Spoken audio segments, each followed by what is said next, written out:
Buen día para todos, bienvenidos a la clase que tiene por nombre Ecosistema. Es preciso mencionar que esta clase es exclusiva para estudiantes de ciclo 4A. Un ecosistema es un complejo biológico y al ser un complejo biológico entenderlo resulta un poco tedioso en ocasiones. Para ello y al lograr alcanzar la concepción de ecosistema es preciso señalar los elementos que componen ese ecosistema, aclarar dichos elementos y de alguna manera ello va a permitir generar un acercamiento más completo y más eficiente frente a lo que significa un ecosistema.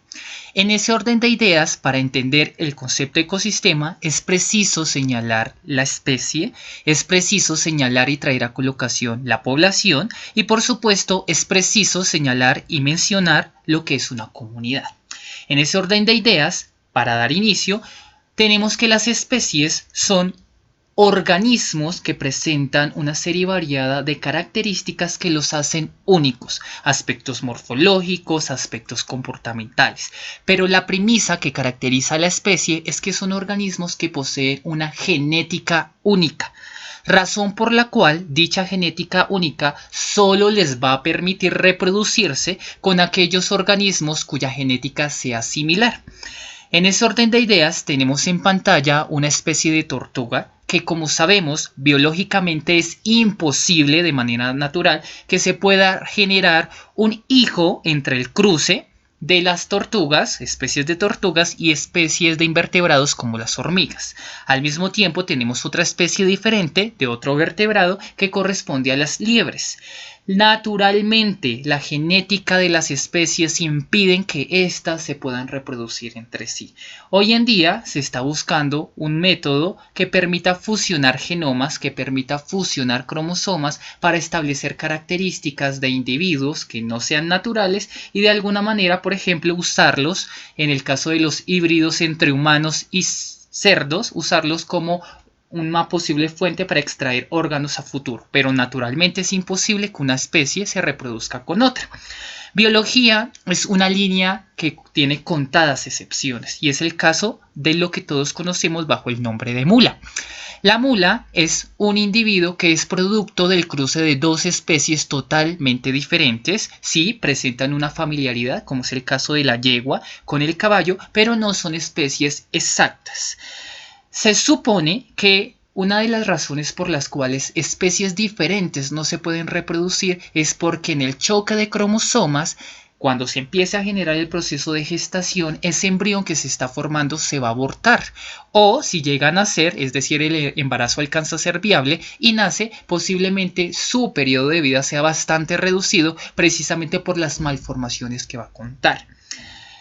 Como la mula procede de un caballo, en el caso de es la yegua puntual, y procede del burro, y estos están emparentados, el choque genético trae como consecuencia que ésta se vea como un caballo y una fusión de un caballo y un burro respectivamente, pero además va a traer como consecuencia negativa que no es fértil. Ningún organismo que proceda de dos progenitores que no sean la misma especie suele o vivir, y si llega a vivir, como es el caso de la mula, no puede reproducirse, no puede generar progenie, precisamente por la ley de las especies. Una población, contrario a las especies, aunque también emplea el término de esta, es un conjunto de organismos que presentan las mismas características genéticas. Es decir, que una población es la agrupación de individuos que poseen la misma especie. En ese orden de ideas observamos una población de osos panda. Algunos van a ser más gordos, algunos van a ser más acuerpados, altos, musculosos, unos van a ser hembras, otros van a ser machos, pero en ese orden de ideas todos presentan una genética tan similar que les va a permitir reproducirse en el tiempo. Tenemos una población de suricatos en donde vamos a ver que algunos presentan un tamaño mayor, pero en general el pelaje, los rasgos físicos e inclusive los rasgos sexuales van a ser muy similares, permitiéndoles reproducirse entre sí. No todo aplica o no todo es exclusivo del reino animal. Tenemos también poblaciones de plantas en donde vamos a encontrar que dependiendo de la planta de la que hablemos, van a haber plantas que poseen características sexuales masculinas o femeninas o las dos al mismo tiempo. Entonces la población es el conjunto de organismos de la misma especie. Posterior a él pasamos a comunidad. La comunidad hace referencia a diferentes poblaciones que se encuentran interactuando entre sí. Pueden ser poblaciones netamente de animales, pueden ser poblaciones netamente vegetales o la interacción y fusión entre el reino animal y vegetal, el reino de los hongos, el reino de los microorganismos, etc. En ese orden de ideas vamos a encontrar en pantalla diferentes poblaciones que van a formar una comunidad. Tenemos poblaciones de cebras, tenemos poblaciones, por supuesto, de jirafas y población del reino vegetal, pasto, y una población hacia el fondo de árboles. Eso implica que hay una interacción constante entre animales, hay una interacción constante entre animales y el reino vegetal, y entre el reino vegetal exclusivo y el reino vegetal con los animales. También encontramos otro ejemplo de comunidad. Tenemos población de hipopótamos, población de antílopes, población del reino vegetal como un tipo de pasto. Y de alguna manera entonces se puede resumir que las especies, cuando se van a agrupar, organismos de la misma especie se agrupan, van a formar poblaciones. Cuando las poblaciones, diferentes poblaciones, se agrupan y se empiezan a organizar y a interactuar, van a generar lo que conocemos bajo el nombre de comunidad. Y esas comunidades generalmente es el complejo ecosistémico. Pero ese complejo ecosistémico, aparte de tener algo que está creciendo ahí, que está interactuando, pues debe generar un medio físico para que se dé ese desarrollo, esa interacción. Ese medio físico entonces va a estar categorizado en dos planos importantes. Dependiendo del caso, un primer plano corresponde al medio terrestre, tal y como lo indica su nombre. Es un medio que se caracteriza por la presencia de tierra y aire constante. Este medio terrestre, que agrupa los bosques, los desiertos, las praderas, la tundra, que es un tipo de ecosistema que se ubica hacia la parte polar, compuesta principalmente de pinos, la sabana y otros tantos.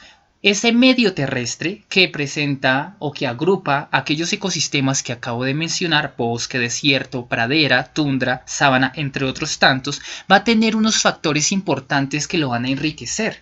Esos factores importantes, por supuesto, tenemos el clima, que agrupa la temperatura, la humedad, la presencia de estaciones, porque me va a modificar ese medio terrestre constantemente, qué tanta agua puede tener, si hay luz, si no hay luz, dependiendo del caso.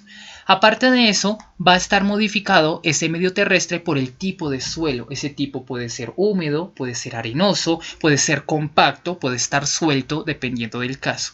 Y el suelo repercute en el medio terrestre en la medida en que depende mucho del suelo que va a crecer ahí, y por supuesto de lo que va a crecer ahí va a depender mucho de los organismos que puedan o no consumir eso que está creciendo.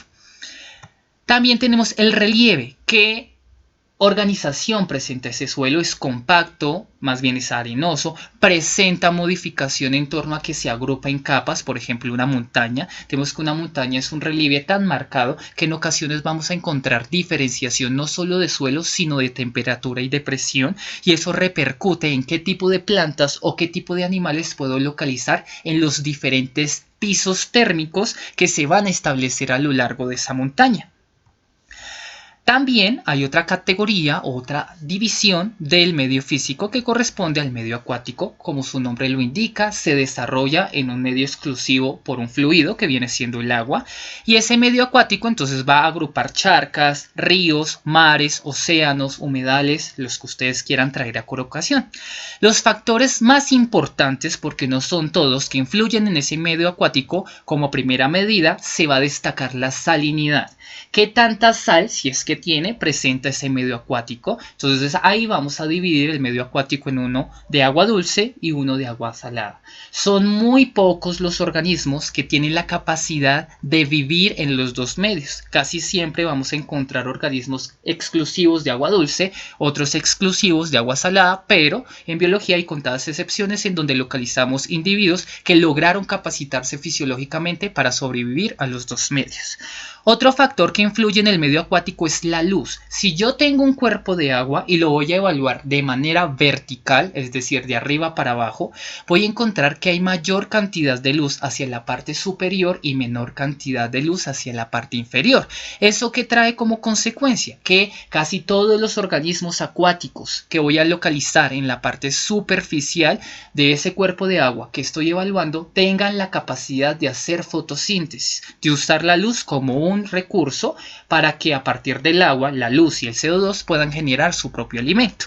Por el contrario, cuando bajo al cuerpo de agua de manera vertical hacia la parte más profunda, voy a encontrar que como no hay tanta luz, los animales que van a vivir ahí suelen ser depredadores, es decir, se van a alimentar de otros organismos o van a buscar algún producto de alguna plantica que pueda estar en las profundidades.